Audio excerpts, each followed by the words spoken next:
জল নাকি হাত ধোয়ার জল। ওই জলটা খেয়েছিস? ওই জগে হ্যাঁ খেয়েছিস?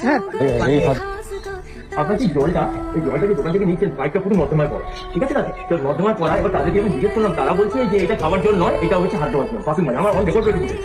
আপনার তো ফোনের দাম 1.5 লাখ টাকা, আপনি ফোন এই করবেন, কি করবো আপনি বলে দিন। আচ্ছা আপনি বলছেন দাদা, তাহলে আমার ওই ছাড়া উপায় নেই। তাহলে এটা মানুষের জগতে কোথায় গেল আগে? আর আরেকটা কথা, এই যে থালাগুলো আপনি যাকে আনতে দিচ্ছেন ঝাড়ু, মানে যারা হাত দেয় তারা হাত ধোয় না, অন হাতে জল পরিষ্কার করছে সেই হাত দিয়ে প্রতিবাদের মাস্টার না। প্রতিবাদ তো করবোই আমি, আপনি আমাকে যাই বলুন দাদা, আপনাকে আমি আরো পাবলিক ছিলাই বলি, কারণ আপনার ইমেজ যাতে খারাপ না হয়।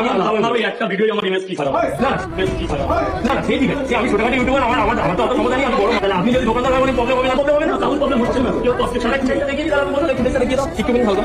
এই নর্দমার পাইপ পড়ে আছে, একটু তুলে নিন, বাথরুম দেবে হাঁটি দেবে। ওখানে তো মানুষ তো হাত দিয়ে মুখ ধুচ্ছে খাচ্ছে আবার জল, এটা খাবার জল, ঠিক আছে? নিজের মুখে শিকার দিলাম, তোমাদের সবাইকে প্রমাণটা দিলাম দাদা। আপনি এখানে সিরিঞ্জ হয়েছে, দেখে বাবা দেখো এখানে দেখুন, এখানে পড়ে আছে, কারণ বাচ্চারা আছে, বাচ্চাদের পাইপ আছে। ওরকম এখানে সবাইকে বলি আমি ভুল করে থাকলে ক্ষমা করবেন, মেনটেন্স করবেন। করোনা কালটা আমরা ভুলে যাচ্ছি, স্যানিটাইজেশন করছি।